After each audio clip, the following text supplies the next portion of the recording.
largest city, yeah. It's not particularly well known outside of California, but it's relatively important to the state due to its agriculture, which just supplies, our surplus. Due to being a large city,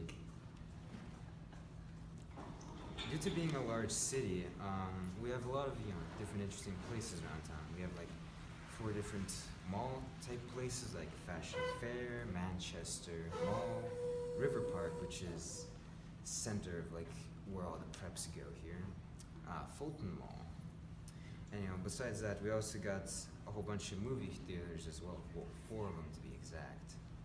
At Manchester, the one at River Park, which is Edwards, Maya, and the United Artists movie cinemas. That sounds hipsterish.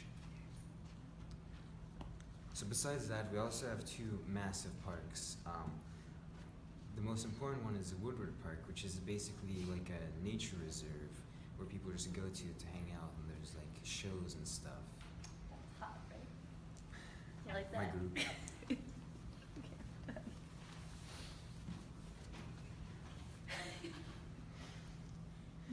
And also we have Roding Park, where we have amusement park there, and Fresno Zoo, which is the Chaffee Zoo. Besides that, we have a large number of museums which no one goes to, and the most important ones would be the Veterans Memorial Museum and the Discovery Center. I never knew we had one of those. And Fresno Art Museum for hipsters, and the Max Home Museum. Wow, so many museums I never knew. It's like Fresno's a place. And one of our landmarks out here, which is relatively interesting and connected to agriculture, is the it's a foreign name with forest in it. Underground Gardens, where the dude of that name basically Forster, yeah, foreign name. My group is killing me right now. At that place, Forster basically dug himself an underground home, which is really nice, right under his farm, due to Fresno being like hell during the summer, and like frozen hell during winter. We have the best weather out here. Yeah, that's my part. That's a wrap.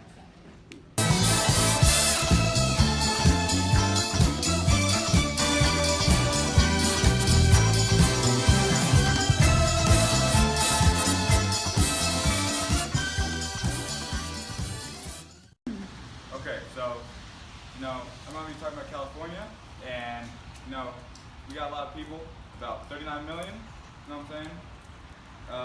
Largest city here is Los Angeles. Everyone knows where and what Los Angeles is. We got mountains, which Sierra Nevada mountains, pretty big. The lowest elevation point here is at Death Valley in the Mojave Desert. Capital of California is Sacramento. Other big cities in California are San Diego, San Francisco, San Jose, and Anaheim. California is known for being the birthplace of the film industry, which is located in Hollywood. Hollywood, California, where all the movie stars are. It's also known for being the birthplace of the internet, which started in the Silicon Valley. And also, everyone knows this, California has the largest agricultural industry in all the United States.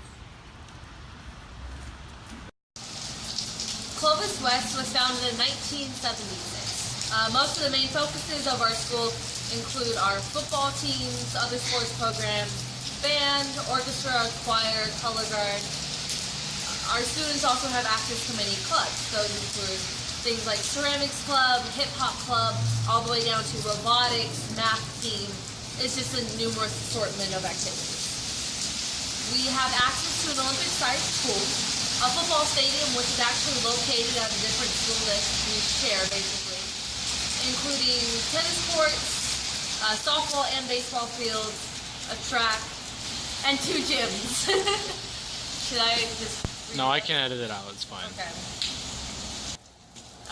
The sports at our school include swim, water polo, softball, baseball, basketball, badminton, you name it, we probably have it. Even wrestling. There's like 6 people on that team. 6 clues. Anyways. We have access to 3 different foreign language classes, including Spanish, French, and Chinese. We have AP access for all of those as well. We have arts programs, including art, ceramics. Both of those also have AP, as well as an automotive class. In addition to that, we have a nationally ranked mock trial team, which is exciting. Okay. Hey, we compete in international competitions, alright? Don't laugh. We beat the Korean team. Oh Hey. no, the Koreans. We beat The South Koreans? They were the South. Yes, they had to be South. Yeah, because the North North Koreans Koreans would like are- nuke you. Teddy Roosevelt was known as the conservationist president. He was the 26th U.S. president and served from 1901 to 1909. He was known for his cowboy persona and was the manliest of all men. He was basically a hunter. So the idea was that he could actually recognize how people expanding and destroying and processing the natural land was really bad for him because he couldn't actually have any more animals that he could kill and hang on his walls, and 2, because those animals also would just stop existing in the first place because we would just kill them all. Arguably, the most important thing that Teddy Roosevelt probably did, ignoring everything about World War I, where he was all influential and stuff, was his founding of national parks. It's a federal bird reserve, and as of now, there's at least 1 national park in every single U.S. state. Even Hawaii? What? Hawaii? Even Hawaii. Actually, Hawaii can mostly be a national park. That's true. Everything. Teddy Roosevelt is also responsible for adding land to Yosemite Park, which was founded in 1864. Yosemite is like 2 hours from us. Yeah? Is that it? Did you have, like, All right. Oh, I don't know. Keep going. I missed a bunch of stuff though about him. Well, Can makes you, like, cut him and do Google? something Can funny. You, like, cut stuff and Yeah, put it? yeah. Okay. Teddy Roosevelt received the Nobel Peace Prize for... Do that again, I'm sorry. Teddy Roosevelt received the Nobel Peace Prize for his work with the Russo-Japanese War because basically he just intimidated a bunch of people and then they were afraid to fight because they might die. God bless America. He founded the Bull Moose Party because he disagreed with... The what? The Bull Moose Party. Okay. Because he disagreed with how politics were going and he wanted a bunch of party countrymen that he could kill stuff with. Because a man kills things. He-Man. Okay, I'll edit in a He-Man thing. It'll be funny. It'll be like... He-Man, the most powerful man in the universe. Okay, so John Muir was a Scottish immigrant, born on April 21st, 1838 in Dunbar, Scotland. Move this And way. This way? Yeah. And he immigrated with his family to the U.S. in 1849, where they settled at Fountain Lake. And since his father was a strict disciplinarian, he wanted to find something that interested him, and so he began to explore nature as this tree. He quickly discovered that nature was what interested him most, and it was a necessity for human life. It would be a couple years until about 1867 when he would suffer an eye injury that would make him temporarily blind. And then when he regained his vision, he turned wholeheartedly to studying nature. And soon he began his years of wanderlust and traveled to the world while frequently visiting the Sierra Nevadas and the area that would later be Yosemite in California. It was during his years of traveling that he developed his philosophies and goals. And he believed that nature was essential for the wholeness and unfolding of the human spirit. And he also believed that nature was a necessary source of materials for human prosperity. Above all, he believed that it provided a sense of spiritual revival and that it should be protected. He played an instrumental instrumental part in preserving and creating Yosemite National Park, along with Robert Underwood Johnson. And together they encouraged Congress to pass an act to create Yosemite National Park in 1890. And then in his later years, he published articles and turned more seriously to writing, where he tried to get more people to help him preserve the North American wilderness. And one thing that he also did was he created a Sierra Club in 1892. But even though they tried as hard as they could, they can't protect all the North American wildlife. But they ended up protecting Yosemite National Park. Close. Is that it? Yeah. You're done? Yeah. Want to say something else to maybe extend the time? No, about John Muir. About John Muir? Yeah, go for like another 20 seconds. What else did he do? Oh, he lived in the forest. No one really knows why he lived in the forest. No one even knows where his house is in the forest. Oh. Which is kind of weird since he created it and you think that people would like make it like a landmark. Oh But yeah, no. probably. Yeah, I don't Okay. know about that. All right. Native Americans were the main residents of the Yosemite Valley, located in California's Sierra Nevada mountain range. Until the 1849 gold rush brought thousands of non-Indian miners and settlers to the region. Tourist and damage to Yosemite's valley ecosystem followed. From historic mining sites, the remains from miners who came to the Sierra to seek their fortune in gold can be found near early lodging establishments, like the Wawona Hotel. History books also detail the Mariposa Battalion entering Yosemite Valley in 1851 to remove the Awa-Nichi. The Awa-Nichi lived here for generations, and 7 present-day tribes descend from the people who first called this area home. Then followed the arrival of Europeans in the mid-1800s. As Euro-American settlement occurred, people arrived on foot, on horseback, and by rail to rustic hotels, and during this time, only 650 settlers from the mid-1850s to the mid-1860s made the journey to the Yosemite Valley by horseback or stage. As Europeans arrived in the mid-1800s, violent destruction ensued and that displaced the native populations. Parts of the landscape were also exploited, spurring conservationists to appeal for protection.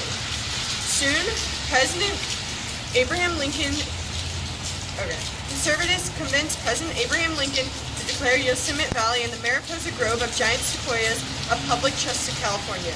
This marked the first time the U.S. government protected land for public enjoyment, and it laid the foundation for the establishment of the national and state park systems.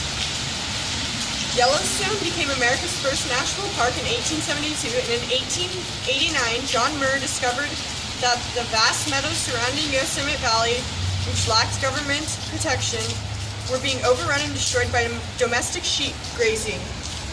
Muir and Robert Underwood Johnson, a fellow environmentalist and influential magazine editor, lobbied for national park status for the large wilderness area around Yosemite Valley.